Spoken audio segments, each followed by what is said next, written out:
मित्रों, श्रीमद्भागवत गीता में भगवान कृष्ण के द्वारा रणभूमि में अर्जुन को उपदेश दिए गए हैं। गीता की बातें मनुष्य को सही तरह से जीवन जीने का रास्ता दिखाती हैं। गीता के उपदेश हमें धर्म के मार्ग पर चलते हुए अच्छे कर्म करने की शिक्षा देते हैं। महाभारत में युद्ध भूमि में खड़े अर्जुन और कृष्ण के बीच के संवाद से हर मनुष्य को प्रेरणा लेनी चाहिए। चलिए जानते हैं। जब अर्जुन युद्ध भूमि में जाते हैं तो अपने सामने पितामह और सगे संबंधियों को देखकर विचलित हो जाते हैं। तब भगवान श्री कृष्ण उन्हें सही ज्ञान देते हैं। श्री कृष्ण अर्जुन को उपदेश देते हुए कहते हैं कि हे पार्थ, ये युद्ध धर्म और अधर्म के मध्य है।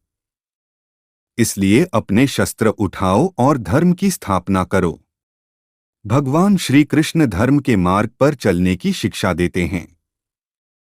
मनुष्य को भी धर्म का पालन करना चाहिए। गीता में कहा गया है कि क्रोध से भ्रम उत्पन्न होता है, जिससे बुद्धि व्यग्र हो जाती है। भ्रमित मनुष्य अपने मार्ग से भटक जाता है।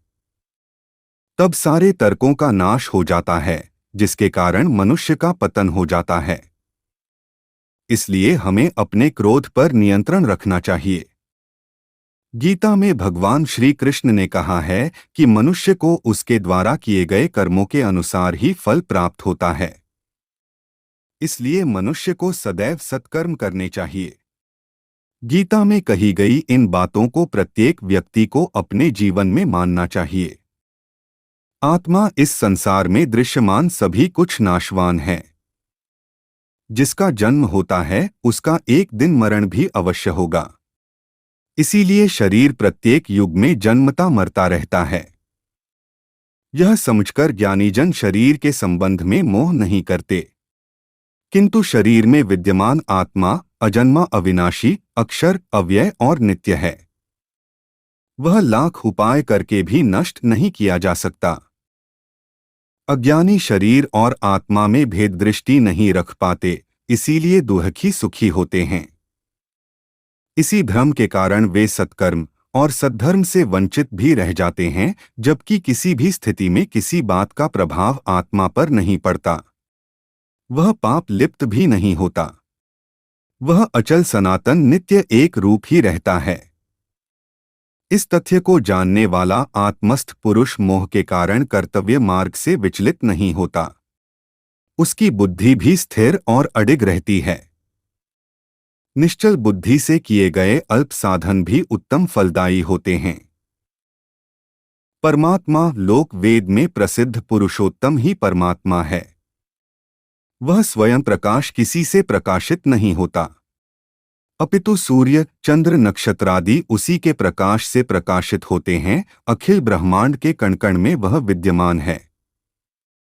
संसार में जो भी सर्वोत्तम सर्वोत्कृष्ट हैं, वह परमात्मा तत्व ही है।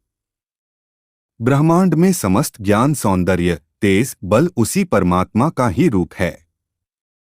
सत और असत से परे वह इंद्रिय रहित होकर भी विषयों का भोगता है। वह संसार में उसी प्रकार पिरोया है, जैसे मणियों में सूत्र पिरोया होता है। यद्यपि वह समस्त सृष्टि का कर्ता पोषक है और जीवों के शरीर में भी रहता है, किंतु लिप्त नहीं होता। वह अति सूक्ष्म होने के कारण अविज्ञेय तथा अति विराट होने के कारण अप्रमेय है। उसकी सत्ता अनंत एवं ज्ञान असीम है। वह अनंत ऐश्वर्य एवं विभूतियों का स्वामी है। कोई भी भगवत परायण श्रद्धावान व्यक्ति जो उसे मन, बुद्धि, कर्म समर्पित कर अनन्य भक्ति से भजता है, वह उसे प्राप्त कर सकता है। उस परमात्मा की प्राप्ति में मन का अचल स्थापन, नित्य अभ्यास, वैराग्य, फल त्याग आदि सहायक सिद्ध होते हैं।